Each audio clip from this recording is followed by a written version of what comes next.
திருவில்லிபுத்தூர் பெரியாழ்வார் ஆண்டாள் போன்ற மங்களாசாசனம் செய்யப்பட்டு 108 திருப்பதிகளில் 88வது திருத்தலம் இது.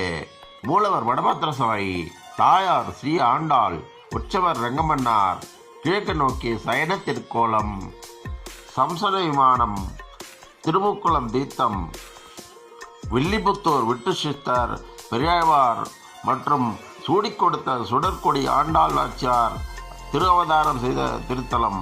2 ஆழ்வார்கள் திரு அவதாரம் செய்த ஒரே திவ்ய தேசம். ஆண்டாள் நாச்சியார் முதன்மை பெற்று விளங்கும் திருத்தலம்.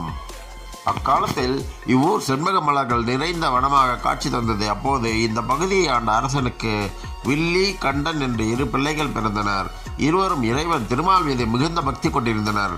ஒரு நாள் கண்டன் இருந்து விடவே வில்லி அவனது நினைவாக இங்கு புதுமையாக ஒரு நகரத்தை அமைத்தான்.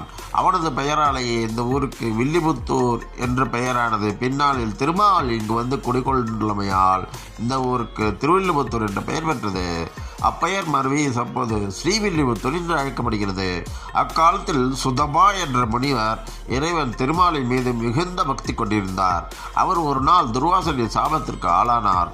சாவை மோச்சனமும் பெறுவதற்காக திருமுக்குளம் என்னும் இந்த திருத்தலத்தில் நீராடி நலமளிக்கும் நாதனாம் இறைவன் திருநாராயணனை நோக்கி பல காலமாக தவம் இயற்றினார்.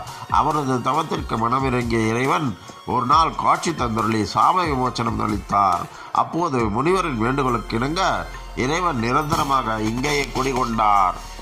அந்த சமயத்தில் இத்தலத்திற்கு வடேசுபுரம் என்று பெயர். மேலும் இந்த தல இறைவனுக்கு வடமகாதமா என்ற திருநாமமாகும். வடமகாதமா என்பதற்கு வடபெருங்கோயிலுடையான் என்பது பொருள். பிற்காலத்தில் அந்த பெயர் மருவி வடபத்திரசாயி என்று ஆனது.